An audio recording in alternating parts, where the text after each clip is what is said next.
শ্রমজীবী মানুষের স্বার্থে আমরা এখানে এসেছি অতীতে। হরিহরপাড়ায় এসআইআর ও বিভিন্ন দাবিতে বামেদের ডেপুটেশন। নতুন করে এসআইআর স্পেশাল ইন্টেন্সিভ রিভিশন সংক্রান্ত সমস্যাসহ একাধিক দাবিকে সামনে রেখে হরিহরপাড়ায় বামেদের পক্ষ থেকে ডেপুটেশন কর্মসূচি অনুষ্ঠিত হল। বৃহস্পতিবার হরিহরপাড়া ব্লক উন্নয়ন আধিকারিক বিডিও এর কাছে এই ডেপুটেশন জমা দেন বাম নেতৃত্ব।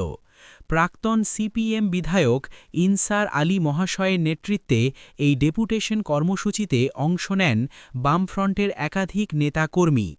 ডেপুটেশনে এলাকার বেকার সমস্যা, নিত্য প্রয়োজনীয় জিনিসপত্রের অস্বাভাবিক মূল্যবৃদ্ধি, কৃষকরা তাদের উৎপাদিত ফসলের ন্যায্য দাম না পাওয়ার অভিযোগ, বার্ধক্য ভাতা ও বিধবা ভাতা প্রাপকদের বকেয়া ও অনিয়ম সহ বিভিন্ন সামাজিক ও অর্থনৈতিক সমস্যার কথা তুলে ধরা হয়। বাম নেতৃত্বের দাবি, এসআইআর প্রক্রিয়ার নামে সাধারণ মানুষকে হয়রানি করা হচ্ছে এবং বহু প্রকৃত উপভোক্তা সরকারি পরিষেবা থেকে বঞ্চিত হচ্ছেন।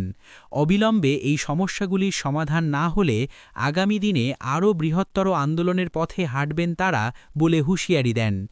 ডেপুটেশন গ্রহণ করে বিডিও বিষয়গুলি খতিয়ে দেখার আশ্বাস দিয়েছেন বলে জানা গেছে।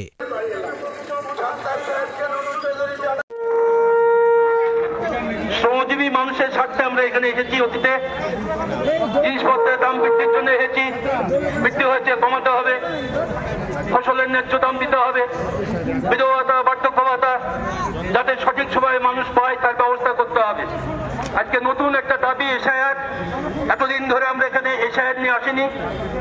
নতুন একটা সমস্যা সর্বসাধারণে।